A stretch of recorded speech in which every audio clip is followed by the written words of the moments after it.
Hello, everybody, and welcome to another edition of the Market Down Podcast. My name is Nick Cummings, joined this week by James Jasanti. We are here to do our predictions for Forbidden Door 2023, the crossover show between AEW and New Japan Pro Wrestling.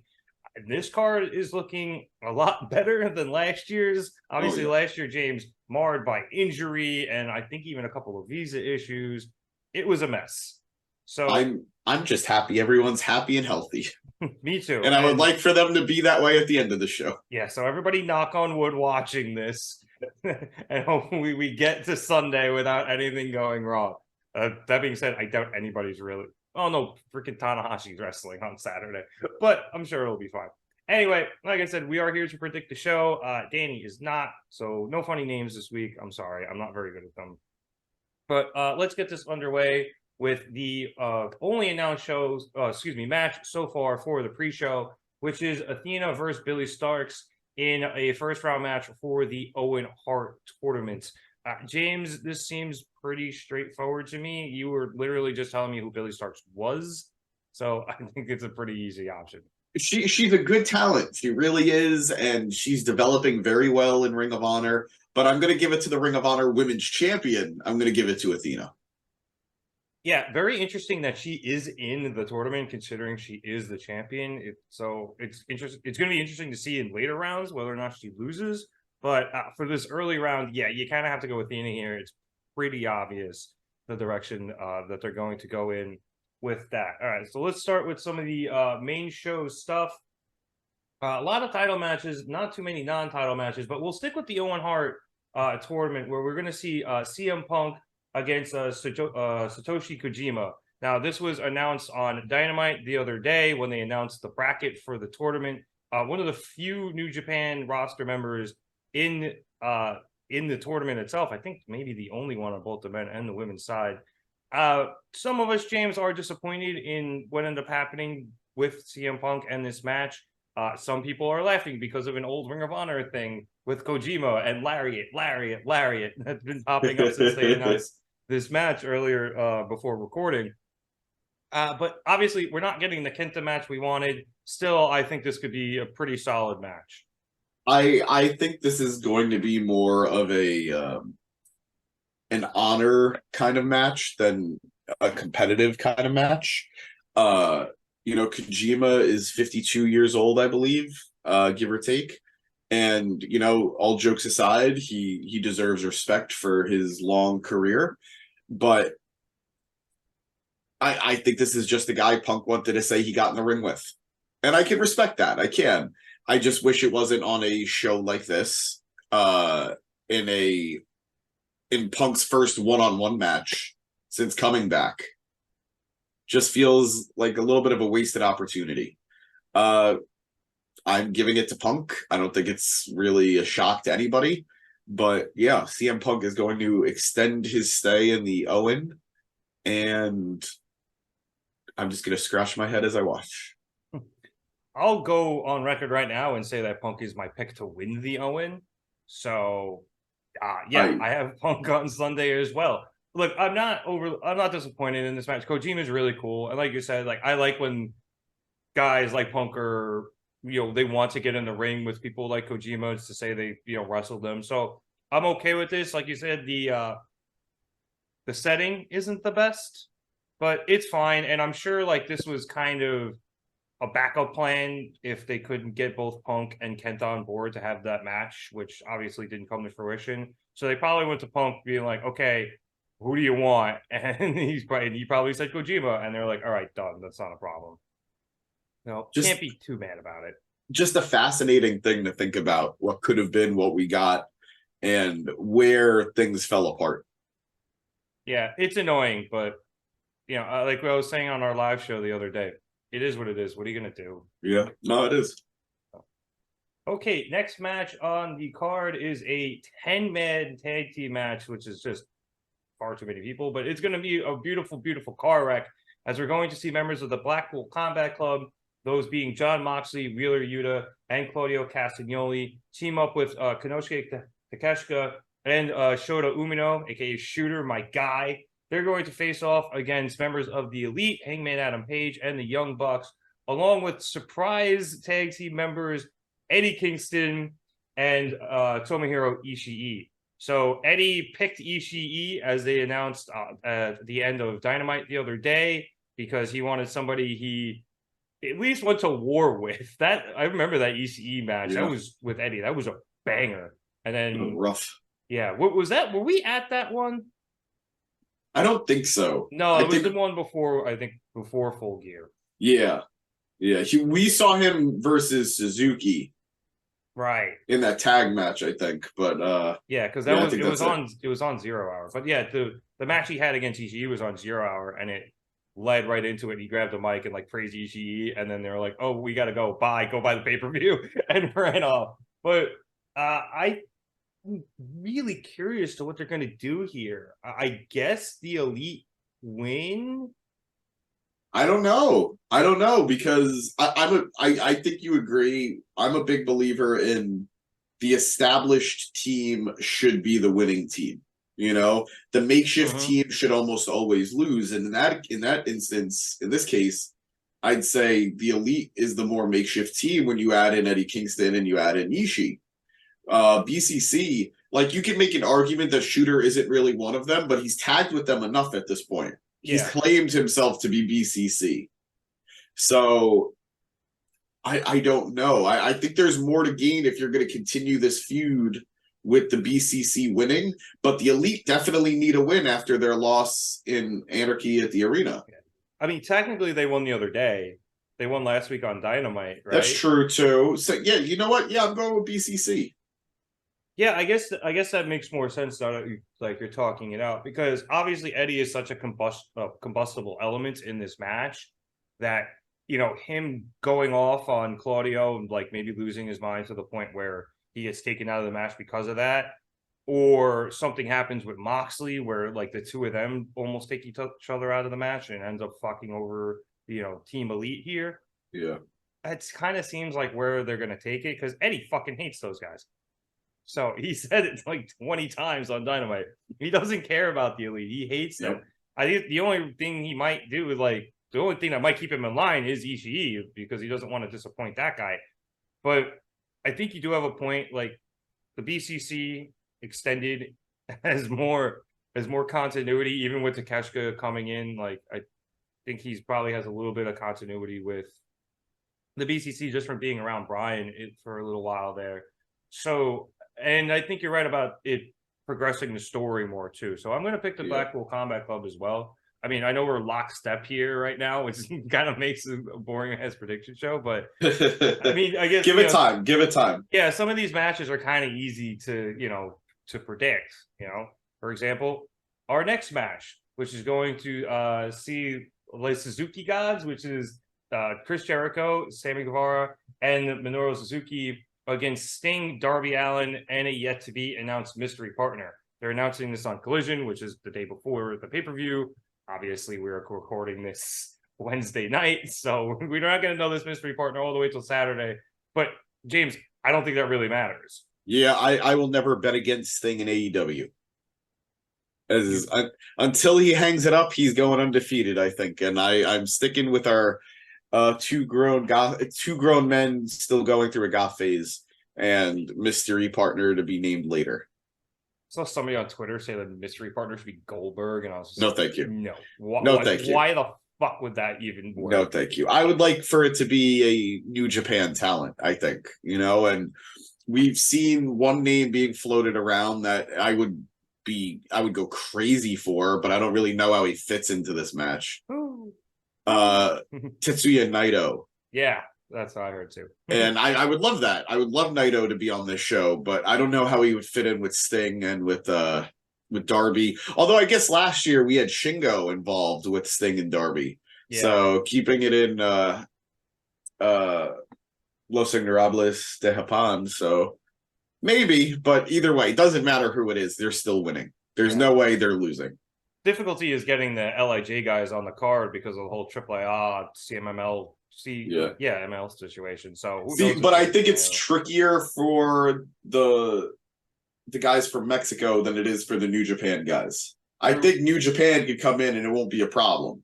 I think it's because they're doing New Japan as it is, none of the AAA guys are going to show up at all.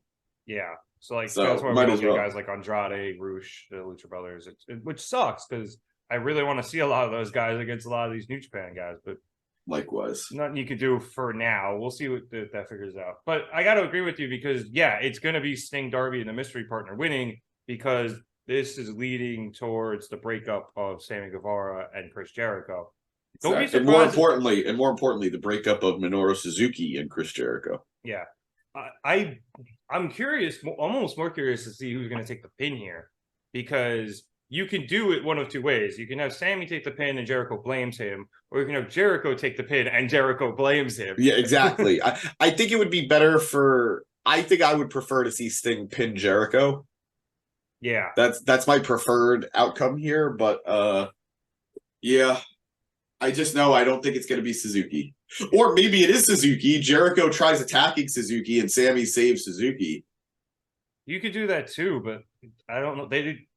I don't know if they would have Suzuki take the pin just generally. I mean, he has already several times at AEW. That's true. Yeah, and he's a little more conducive to losing. I guess that's a good point. But yeah, I think that's the least likely option if that helps, though. Those are probably the three ways those would play out. I would like to probably see Jericho get pinned, and then hell, even if it's Darby and you give him that, that'd be big for Darby. Sting doesn't need it. He doesn't, but that's why I want it. I want to see old WCW Sting beat old WCW Lion Tamer Chris Jericho. The man of 1,001 holds, Chris Exactly. Jericho. Exactly. It'd be cool. Either way, you have Sting hit a Scorpion Death drop, and then Darby hits a coffin drop, and then either one of them pins him, and you're fine. So that should be a fun match, though. I'm actually excited for it. Okay, after that, there's actually a match that was announced on Rampage. Now, we have gotten spoilers here, so if you don't want to get spoiled for Rampage, you could skip ahead to the next section. There's the warning, avoid, warning. Yes, so again, Rampage spoilers, but this was made on Rampage, so it'll happen Friday, so if you're watching this after Rampage, you're fine. But that is your warning. Here we go. The match is Adam Cole versus Filthy Tom Lawler. I don't really know how this came about, but from what we were seeing, it looked like MJF might have been involved somehow. He was at the top of the ramp yelling. So maybe, I don't know what's going to happen there. But James, I don't really know Tom Lawler. So if you could fill me in on some background on Filthy Tom here before I make my pick. Filthy Tom has become a fan favorite for a lot of New Japan Strong viewers. He was a big component of that brand. He was a big name on that brand who rose through the ranks. Lawler is definitely going to put on a good match with Cole. I don't think he's winning that match. I think Cole is getting the win, but it's definitely going to be a fun matchup, and it's definitely going to elevate Lawler's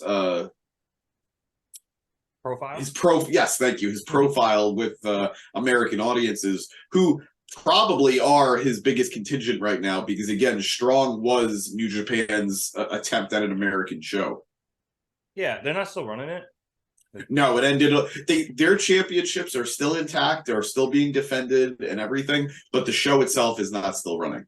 Yeah, well, that sucks. I kind of liked it, but interesting. I have to agree. Cole's going to win here. It just makes too much sense for AEW storyline. I'm excited to see this guy Lawler wrestle. You've spoken very highly of him, both on screen and off. So I'm excited for this. Obviously, Cole has been looking great recently. He looked so good in that match on last week against MJF. Oh man, I know the Jericho match wasn't great, but that wasn't really a match. And then he looked good Wednesday in the mixed tag. So he's been looking really good since he's come back. So I'm excited. He's finally picking up steam. Yep, and I'm excited for him, to get, I guess, redemption, for lack of a better phrase, returning to Forbidden Door after he got that massive concussion last year there, which kept him out for so long. So I'm really excited for him. And it's going to play into this MJF storyline where they're going to be tag partners in this upcoming tournament, which is going to be hilarious. I would love to see how that actually plays out on Rampage. MJF doesn't like Cole, but I'm sure he doesn't like losing. So the fact that this is the way he's going is pretty interesting to me. Yep. And I could be wrong. MJF might not have sicked Lawler onto Cole, and it was just something that happened. But the screenshot we saw, he was at the top of the ramp with a microphone yelling while Cole was getting shit kicked in. So, draw your own conclusions from that. Yep. Well, we shall see. All right, that basically concludes all of the non-title matches, except for the big one, which we'll talk about later. So let's get in some title matches, shall we? We will start with the AEW Women's Championship, which will see champion Toni Storm go against New Japan Strong champion Willow Nightingale. Now, we discussed... Is it a title match? It is not, but it is just for the AEW Women's Championship. It is not title versus title, but I just wanted to give Willow her props that she is the champ. Oh, yeah. But we did talk about this a little bit on the live, James, that we're a little disappointed, or at least I am, that we're not seeing somebody from Stardom or anybody maybe involved in the women's division in New Japan Strong, wrestle. That's not an AEW talent, wrestle Toni here. And I love Willow, and I'm sure this is going to be a really good match, but she has wrestled Toni multiple times before. And granted, this was pre her beating Mercedes Moné, but, just a little, it just isn't forbidden. We get it all the time. This is already in the door. I know that they had a little bit of trouble with visa issues for the Joshis from Japan, and I know that it caused some trouble for the booking. It's unfortunate. I still think even with that factor, there were better matches that they could have booked here. Something that isn't a repeat, something that doesn't put either company in a weird position, because Toni Storm just became the AEW Women's Champion, and Willow is their inaugural champion in New Japan for that specific title. So I would not have booked this, but I am really hoping for a Willow win. I don't know how you do that in the AEW landscape. I'm rooting for her, but I'm going to give it to Toni. Yeah, Toni makes logical sense here. I know a lot of people were hoping maybe get like Mercedes Moné, but obviously she's injured. I was hoping that was the original plan from what we've been told, from what we've heard. Mercedes was definitely supposed to be in the Forbidden Door match. But honestly, the original plan was probably her versus Jamie Hayter, and things quickly went awry when Jamie got hurt, and then Mercedes obviously got hurt as well. So, I mean, look, in terms of things that probably got thrown together pretty last minute, you're at least having some representation with Willow being a New Japan Strong champion. So you get that, but you do get the downside of, yeah, she's good. She's probably going to lose this match, and you're making your inaugural champion, look a little weak as compared to the AEW Women's Champion, which sucks. So, like I said, it'll be a good match. Maybe somebody will interfere or at least help Willow, on behalf of New Japan. I think if there's going to be any interference, it's going to be on the Outcast side. Well, I was thinking, to fight against the Outcast. Gotcha. So, maybe we'll get somebody cool, because, otherwise we're probably just going to end up with like Rio and Sky Blue or something, as we've been getting. Fun. So fun. Just a rehash of the 3 straight weeks of Dynamite that we got. Oh, well. Also, has anybody, checked Adam Cole with the passports in Canada? Why? What's the issue there? Kenny with it. Maybe it's his fault that Joshi's going to long-term storytelling right there. That we keep track of continuity here at the Mark It Down podcast, folks. Then again, Rev does. It was before he died, and in his resurrection, he's been a much nicer person. So eventually, we got there. Yeah, I guess his second resurrection. I guess. It only took a near-death experience after his original death to turn him around. Who wouldn't? Yep. Okay, our next title match is going to be for the AEW International Championship. It is a 4-way match between champion Orange Cassidy, Zack Sabre Jr., who is the New Japan Television Champion, which is new and interesting. It's a cool-looking belt. Also, inaugural champion. He's the inaugural champion, yeah. Yes, the match will also feature Kazuchika Shibata and Daniel Garcia. Now, I think we can both agree that Garcia is most likely there to take the pin, or maybe. God, I hope so.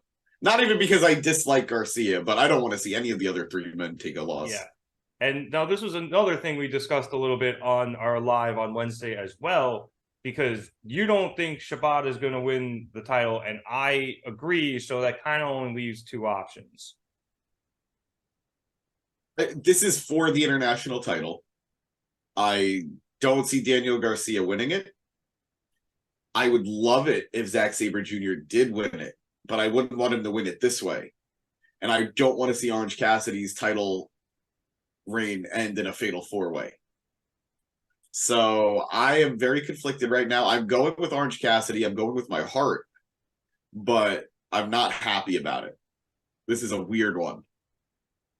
This is a weird one because I think Zack Sabre Jr. is going to take it. I know he's already a champion, but I think this would be a really good opportunity for him to maybe run around with it in Japan or Britain or wherever he has his bookings coming up next, and then he could drop it at Wembley. That is a good point. And although he's probably facing Bryan at Wembley. So that would be so cool. And Bryan would be a great international champion. Yeah, I mean, if you wanted to put that title on Bryan. I hate that you just did this to me. I hate that you put this in my mind now, because now anything else is gonna suck. Here's my thing. I almost just talked myself back out of it, because I don't think they want to put the international title on Bryan, and I think he's going to face Zack Sabre Jr. at Wembley. So ipso facto, then I think you have to let Orange win. But why wouldn't they put the title on Bryan? Bryan doesn't want to win the world title. He wants to wrestle younger guys, and he wants to, wrestle at his own pace. We don't necessarily need to get the same title reign that Orange Cassidy had, where Cassidy was defending every week. Bryan could be a different type of champion, and you could finally put a title on him that isn't the world title. Yeah, but but like, it's an upper mid card title, and Bryan, I think, is beyond that. It's one of those weird things where AEW has, your title picture, and then you have your, like, all those top tier guys who just aren't in the title picture at the moment. Your Kennys, your Hangmans, your Moxleys, your Bryans, so on and so forth. And then you have your upper mid card, obviously topped by Cassidy, and then you can throw guys like Andrade in there as he's making his comeback, and maybe like Malachi Black when he's not doing trio stuff, and so on and so forth. The thing you need to remember, though, is Bryan doesn't want to be the world champion. He's had 2 shots at the world title already against Hangman and now MJF. He doesn't want to win that title. So as much as we recognize him as the main event best in the world that he is, if he doesn't want that title, he's not a main eventer. Fair. But raise the international titles prestige even more, because Orange Cassidy made that belt the belt to have in AEW. Raise that prestige even more with a guy like Bryan Danielson defending it. Just his name in that lineage elevates it even further. Yeah. So now, guys, guess we're all rooting for Zack Sabre Jr. here, because we want Bryan Danielson to be international champion here at the Market Down Podcast. We want him to be world champion, but assuming that match happens at Wembley, does Bryan beat Zack Sabre Jr. in Wembley? Hell yes. Okay. Hell yeah. Maybe I don't even think twice about it. I just look, Wembley aside, I genuinely do think Zack Sabre Jr. winning the title it's just a good idea, considering that he could do that loop and then defend it at Wembley. I think that's a brilliant idea. And I think if you're going to put it on a New Japan talent, put it on somebody that American audiences could hate, and he's very good at that. Yep. So I guess I'm rooting for Zack Sabre Jr. on Sunday. Thanks. I do agree with you that Orange losing this way would kind of suck. Yeah. But because we've all kind of been like, his body just giving out and then losing would maybe be the best way to do it. But you protect the hell out of him here if Zack Sabre Jr., unless Zack Sabre Jr. takes Orange out. That's plausible. That's plausible too. And then it's a little more clean in terms of Orange's body probably giving out, because he is so injured. I mean, he got his shit kicked in this past Wednesday against Zack Sabre Jr. and Daniel Garcia. Now you're throwing, Shibata into the mix. There's probably going to be a lot of submissions. Orange's body might just snap in half. Oh, I hope not. I don't want to see him be too squeezed. But yeah. But I don't know how much juice he's got left. So Boo. you said squeezed. Because freshly squeezed. I know, but you know, what do you get when you squeeze an Fine, orange? fine, fine. I have no one to blame but myself, I suppose. Continuing on your pun. But yeah, I'm taking Zack Sabre Jr., surprisingly. So are you sticking with orange? Yes, I'm sticking with orange, but now I want Zack Sabre Jr. to win. Sorry, I did that to you. Okay, the next title match we have is for the AEW World Championship, which will see a very reluctant MJF face off against the true ace, Hiroshi Tanahashi. This is 2 years in a row Tanahashi has gone for the AEW World Championship. Obviously, last year he was supposed to fight Punk, but then that fell through because things happened, and Tanahashi ended up facing Moxley for the title, and Moxley ended up beating him. But 2 years in a row where he's going for the title, I think it's pretty obvious here MJF's going to win. As much as I love Tanahashi and as funny as it would be, you kind of, you know, this match and the match for, you know, the New Japan World title, you kind of know that it's the IWGP World title. You kind of know that the champs are going to retain here, right? Yeah. No, there's not a lot of mystery with this one. Just I guess the biggest mystery is how their styles will flow together. Tanahashi is the ace of New Japan for a reason. He can put on a great match with almost anybody. And MJF has just continued to impress us time in, time out. So I'm very much looking forward to this. I think it's more telling, though. Like, we talked about him losing the title match last year. Meltzer did like a little mini comment on this that like Tanahashi used to be on a list of guys that, yeah, when they toured the US they could, but they couldn't lose. So like if you're booking Tanahashi for your show, know that he'll wrestle, he'll put on a good show, but you can't book him to lose. Otherwise, don't even book him. That's changed over the last couple of years. Obviously, he's gotten older. Obviously, you know, like his value is still there, but it's not as impenetrable as it once was. So it's a little bit sad to see now that he's the reliable loss if you're going to book a New Japan guy. But it's Tanahashi, and I'm just happy to see him wrestle. Yeah, I mean, I feel like next year you'll probably get him in a match where he doesn't have to lose, just you know, finally throw him one. But this year, it's cool seeing him face MJF. I am very curious to see what MJF says on Rampage. Just because I think he's going to say something about the fact that he is facing the true ace of New Japan, like the face of New Japan for the last, 30 years or so? No, I'd say it's more like the last 15. Oh, well, either way, you feel like he's been wrestling for that long. I know, but you know, him facing this guy who is just the epitome of New Japan when he thinks New Japan is a rinky-dink organization and has no respect for them. You know, I think he's called them an indie fed. Like, it's such a cool dichotomy of seeing these two guys face off in the ring against each other. So absolutely. I wish we had more time to like get that across, and I'm hopefully maybe AEW could put something out online, or they do something on Rampage where MJF does get that across.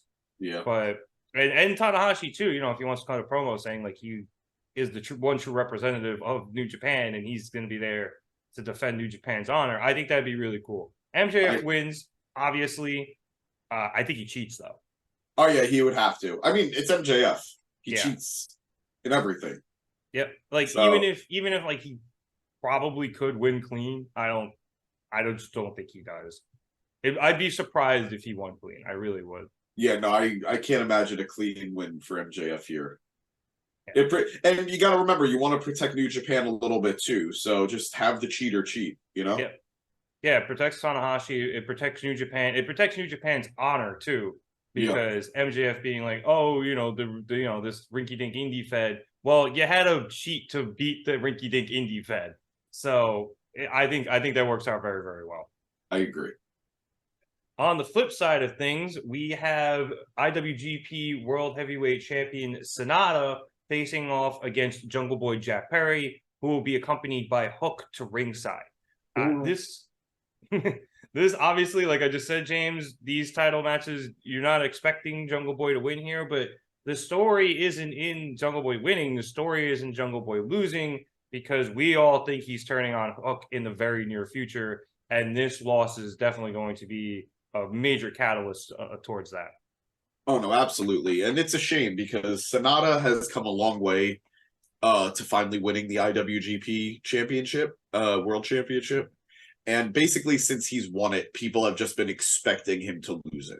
It's just a question of to who, when, how quickly. Yeah, that's not the case here. We all know he's going to retain against Jungle Boy. But this match just has no heat to it whatsoever.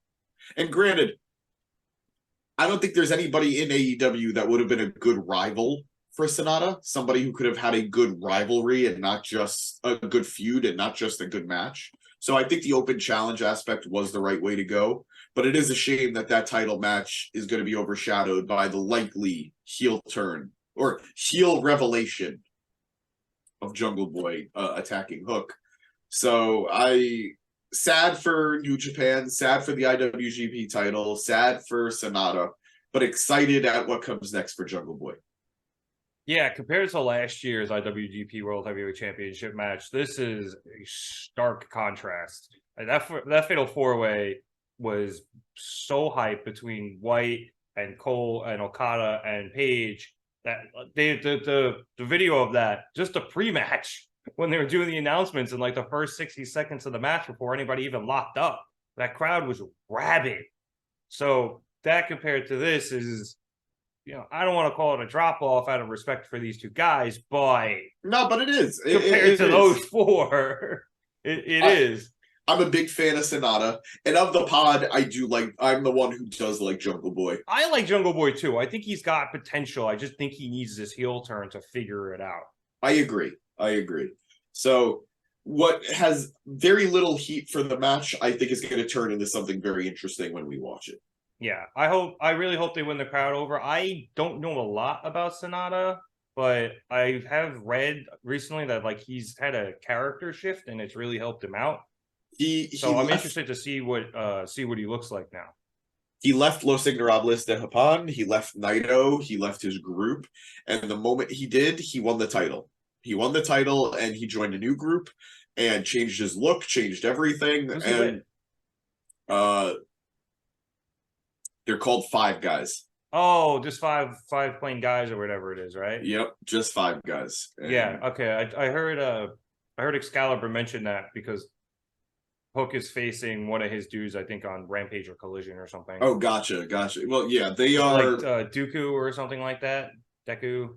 I'm not even sure. They're a newer group. I'll check. Hold up. Bear with me, folks, because it's right here. Where'd you go? Yeah, it's like Douki. I don't know how to say it. I'm sorry. Maybe it's Dooku. But... Wait, spell it again. Douki. Douki. Yep. Yeah, I have no idea. So, I guess, like you said, newer group, newer guy, probably. Probably just came up from being a young lion. I don't know. I'm straight up guessing. But either way, yeah, I'm excited to see what they do with Jungle Boy after the match. And honestly, I want to see Sonata do well. I want to see him wrestle and win this crowd over. So yeah, no, I agree. Should be a lot of fun. Okay, second to last match, and the last title match we have is Kenny Omega defending the IWGP United States Heavyweight Championship against Will Ospreay. This is one of the two most hyped matches of the card. Obviously, their match at Wrestle Kingdom earlier this year was insane. It was 6 stars, and they both said they were holding back. 6 and a quarter. 6 and a quarter. Oh, Jesus. How, Sway? You have a 6 and a quarter star match while holding back. This is going to be nuts. It's going to be really, really good. What happens after is going to be interesting as well, because I think there's going to be some shenanigans, but big time. Yeah, a lot of shenanigans because you have the Don Callis of it all, sitting around. Obviously, United Empire is always lurking. Should Ospreay need them? Although I don't think they were involved in their Wrestle Kingdom match, so hopefully they don't get involved again. But I'm so excited for this match. I don't even know what to do. I adored the first match. It was my, like, I watch Wrestle Kingdom every year, but it was my reason to watch Wrestle Kingdom this last year. I love the first match. Kenny is my guy. Kenny is amazing. Kenny is Kenny. And Ospreay has just grown into this incredible, amazing, masterful performer. And I am fascinated as to what's to come, because I know a lot of people just inherently think Ospreay is going to win the title back from Kenny. He's going to take the title back to Japan, and that's that. I don't know that that's so set in stone. I think this feud is going to be part of a trilogy. And my gut is sort of saying Ospreay loses and Kenny retains, just barely. Now, that said, the shenanigans of it all make it a little bit more difficult. The shenanigans of it all make me want to say that Kenny is more likely to lose, between Don Callis, between Takeshita, between United Empire, between BCC, between how goddamn good Will Ospreay is on his own. I don't know.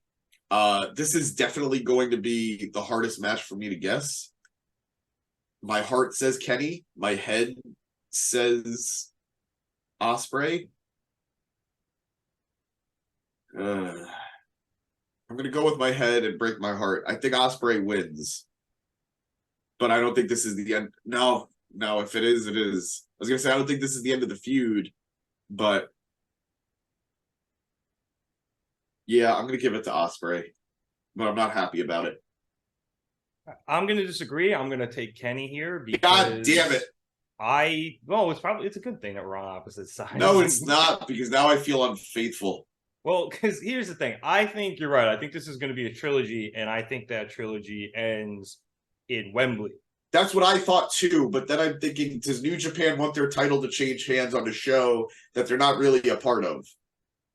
Well, I mean, the United States Championship they've done that before. So, like, I don't think they overly trip about the US title, because they want people, in the United States to see that title. That's why it's on Kenny.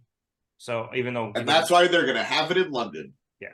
Well, but here's the thing. They know we're going to watch. It's a United States company, doing a show. It just happens to be in London. And Ospreay winning in London, yeah. Yeah, having Will beat Kenny in London, in Wembley, you got to do it. It's too tantalizing, because you have Kenny, the hometown favorite, or not, I know it's not his hometown, but the Canadian favorite in Canada wins against Ospreay, who's just been absolutely shit talking the hell out of Canada. Can I change my pick? Yeah, if you want. I'm going with Kenny. Yeah, because he's been. I'm sorry forever straying. Shit talking Canada, and they're gonna boo the ever living shit out of Will, and then Kenny's gonna retain, and probably just barely, and then probably get the shit kicked out of him afterwards by whomever, whether it's Takeshita, the BCC. I don't think it's gonna be United Empire, just because I don't think that works in terms. I agree. Continuing the storyline of what's going on in AEW with Takeshita and the BCC against the Elite, because you're probably getting Kota Ibushi after this match. Please, God, from your lips to God's ears, let it finally happen. I think I'm kind of stealing your take there, but I think you get Kota after this match, and then. Yeah, but then in terms of Will Ospreay, I think him winning in Wembley with all of London behind him, you probably have Kenny just do the same thing he's been doing and just shit talk the UK for the next couple of months. It just works a lot better having that guy overcome Kenny for the first time in his hometown. So no, I agree. I'm Team Kenny again. I'm sorry for ever doubting him. You're gonna have to serve a penance at the altar of Kenny Omega, but he can decide what that penance is. I gladly will. I should. Yeah, all that makes too much. I'm excited to see what happens. And there's a lot of these matches where, because I feel like a lot of them are slightly predictable, which I feel like happened last year for the most part too. But because they're a little more predictable, I think you're going to get a lot more storyline driven stuff after. Yeah. So. Like the BCC Elite match is one. The Jericho Appreciation Society with Suzuki against Sting and everything is one, because of what's going on with Sammy and Jericho. And then this as well. Like, this is a match where I think we're going to get shenanigans post-match and get a lot of storylines revving up as we, start going into all in season. So just Hey, predictable is not bad, you know? no, it's not bad at all. How many stars? I'm going to go lower. I'm going to say it's going to get 5 stars. And I think the trilogy ender is going to be like 7 stars. Yeah, you know, part of me almost thinks maybe not like 5, but I think it'll be over 5, but less than the 6.25. Yeah, I can see it maybe being 5.5. Yeah, I think the only way they go over is if it hits like 6.5. Like I think it'll top out at that. Yeah, but it wouldn't surprise me if this match was ranked a little bit lower, just because the hype surrounding it is so big. It's going to be really hard for them to live up to it. Yeah, after the first one. So I mean, you know, Kenny and Okada did it. Maybe Kenny and Ospreay can do it, but mostly, yeah, I think 5.5, maybe 5.75. That seems about right. Which is still those losers. Those 5.5 star losers. It's still an absolute barn burner of a match, and it's not going to be as good as the first one. It's like they don't even care. Let us finally move on to our main event of the evening, which is going to be Bryan Danielson against Kazuchika Okada. I don't have to say anything else. I don't. My stomach hurts thinking about how good this is going to be. There are very few dream matches left in professional wrestling. This is one of them. Bryan Danielson is one of, if not the best in the world. And if it's not him, Okada's name is in that conversation too. He's on that list of best in the world.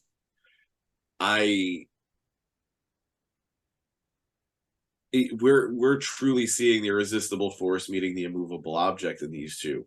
Japan's best, America's best. Bryan brings such an intensity to his match. What happened? Did you say the irresistible force? What did I say? Yeah, isn't that right? That's from that's WrestleMania 3, right? It's the unstoppable force. It's the immovable object normally. Wow, my bad. Yeah. Yeah, Jesus. I was like, did he do that on purpose? I think it's just so ingrained in me at this point. That is WrestleMania 3, right? Hogan versus Andre? Yeah. I'm both ashamed and proud at the same time. But good little Easter egg. Right? The only thing that hurts this truly is how many losses Bryan has taken. Because I'm going into this match expecting Okada to win, because Bryan always loses these big singles matches. So I'm going to pick Okada. My heart, I will never bet against Bryan Danielson. I will 100%. I'm rooting for Bryan Danielson. I don't care that he's a heel. I don't care that he's the shitty grin guy that he's been lately. I am rooting for Bryan Danielson because he is Bryan effing Danielson. But it's going to be Okada. It has to be. Time limit draw. Get the hell out of here. No, there's no way in God's green earth they do They can't send a main event home on a time limit draw. There's no way. They should put no time limit on it and just have them go for like an hour and a half. God, Bryan would. Yeah. Bryan would absolutely do it. I think Okada would do it too. How long was his match with Kenny? Wasn't that like friggin' 90 minutes or something? I don't know. It was that long, but it was definitely over. The last one was definitely over an hour. Maybe it was 70. It was long. You know, it would be kind of cool if they did go a full 6, however long time limit draw, and then Bryan went like, no, we're gonna keep going, and Okada was just like, fuck yeah, and they just kept going. Just that would be awesome. Justin Roberts is looking around like, okay, keep going.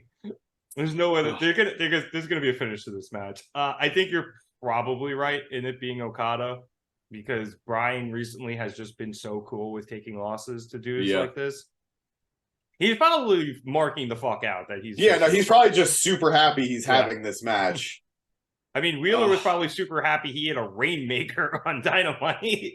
So, which, let me just say now, to those of you who have criticized the Rainmaker, those of you who have failed to grasp the magnitude of how good a finisher that is, grow up. Grow up. The Rainmaker has won championships. The Rainmaker has defended championships. You could hit it from almost anywhere. You could counter it out of almost anything. It is so simple, yet so effective. The Rainmaker, one of the top 3 finishers in the game today. Yeah, and if you don't recognize that, you're a fool. I agree. I mean, maybe I can understand why people would say it just because it is a ripcord clothesline, but Okada does it so fucking well, and B, has made it just such a good move because of just how well he's used it and defended and won championships with it. Like, you have to put respect on its name. You have to. This is also the thing. Did anybody ever crap on Brody Lee for hitting a clothesline as his finish? No. Did anybody ever crap on JBL for using the clothesline from hell? No. What's different? The ripcord, in fact, makes it better, in my opinion. Hangman uses a friggin' lariat to win. Yes. So I don't know where a clothesline being a finisher became a problem all of a sudden. It ain't gonna start here. No, thank you. Nah, it's too good. No, here's my big question. So I think Bryan's maybe only going to hit one Psycho knee because I think he's going to get Okada in a bunch of submissions. I think so too. Over under, trying to think how many Rainmakers he might hit. I think at least 2. I was going to say, should I put the over under at 2.5? Because I think Bryan's going to kick out of at least 1, maybe. Yeah, I think he's going to kick out of 1. 2 people have done it. Multiple people have done it. It's not that rare a thing. Yeah, Kenny's done it. I believe Naito's done it. I believe Ospreay's done it, and I believe Ibushi's done it. But yeah, no, I'm gonna say 2. I'm gonna say 2. So under 2.5. I think 2 is gonna put him down. Yeah, I think 2 is gonna put him down. I think honestly, I think he might kick out of a second one, and then maybe either, depending on how they want to play it, if he kicks out of the second one, either Okada gets him up and just immediately hits him with a third and wins, or the match keeps going. And I think Okada will hit 2 consecutive ones to win. I think he's going to fucking put him in the ground in order to win this match. Yeah, I think so too. And I think there was a world where that would have been more likely, but since Okada has introduced a second finisher in the money clip, it's basically not a Cobra Clutch. What was what's his name? Sergeant Slaughter's submission. Oh, I don't remember. You know what I'm talking about though. Kinda. But I know he has the money clip, but yeah. But yeah, he has the money clip submission finisher. So I think we're going to see Bryan kick out of a Rainmaker. I think we're going to see him break out of a money clip. And I think the second one is going to put him down. Yeah, I got more than that. Because I also think Bryan's going to get in a bunch of like ridiculous submissions. Like he'll probably bring back a cattle mutilation. Yeah. Yeah, you got to remember Okada is not only taller than him, he's a lanky guy. His body is perfect for submission wrestling. Yeah.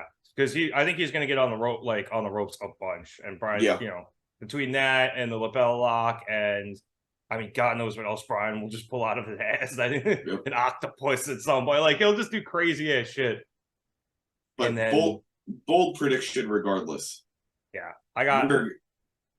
Okay, I got 4. I'm telling you, it's gonna be 4. It's gonna be 4. What you call it? Rainmakers. Because I think he's gonna kick out of 2. And then to finish, Okada's going to he's going to hit one, bring him back up, lay in another one. I'll go up to 3. I'll go up to 3. I'll say 3 is it. 3 is where it ends. You're saying 4. I'm going to say 3. I'm saying 4.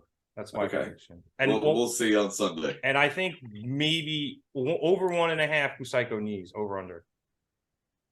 He's going to go for 2. He's only going to hit 1. Okay. I think he gets at least 1 and Okada kicks out of it.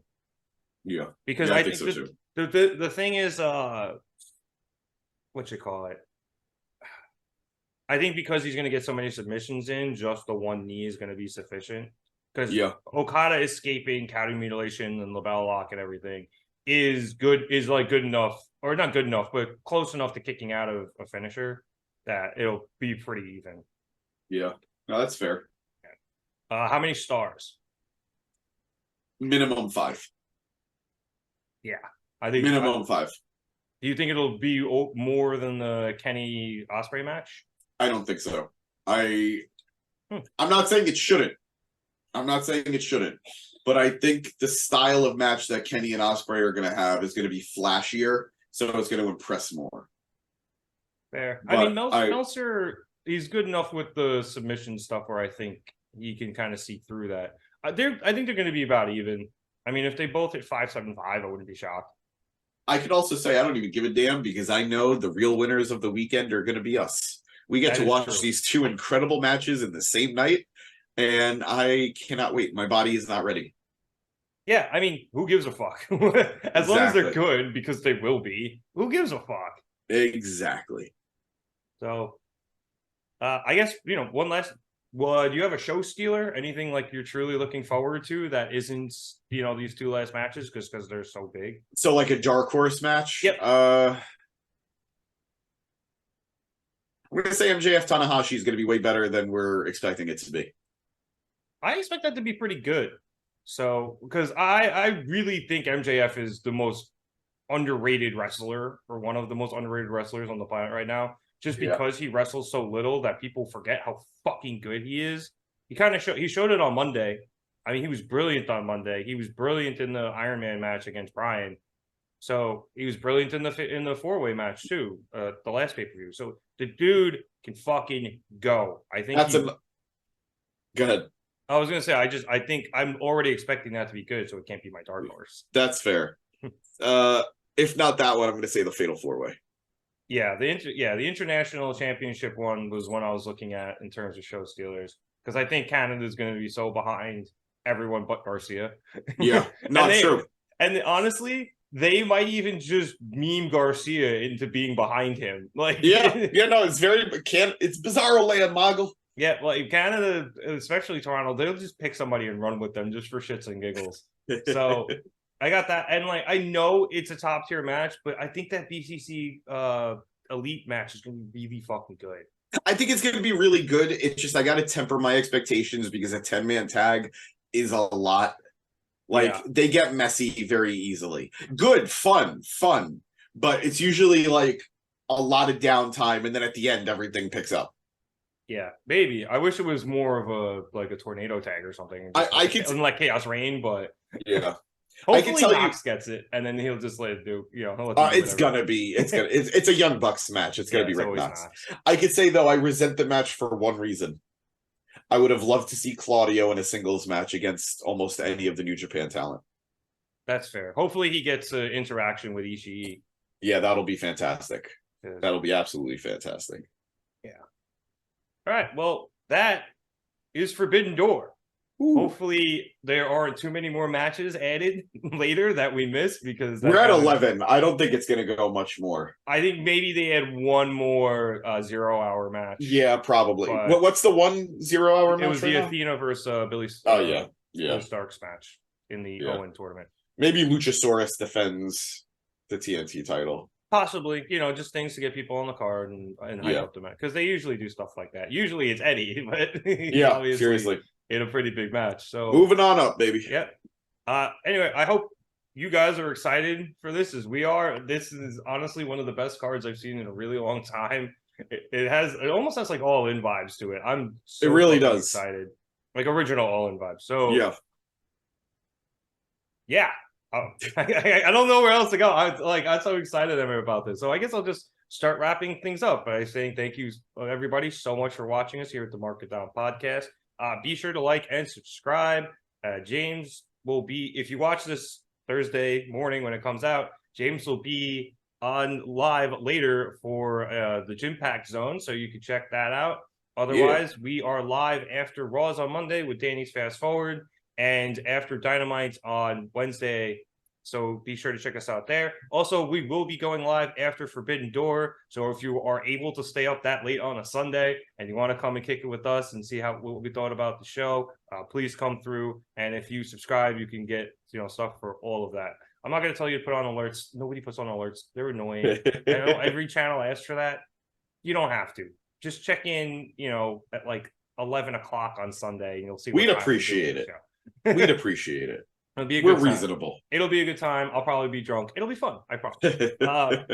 If you want to check us out on any of our social media stuff, Facebook, Twitter, Instagram, or TikTok, it is in the description below. I always say check out the Instagram. Danny does a lot of fun stuff over there. We're trying to do more stuff on Twitter. I will most likely be live tweeting Forbidden Door. So if you want to come and kick it there while we're watching the show, come through.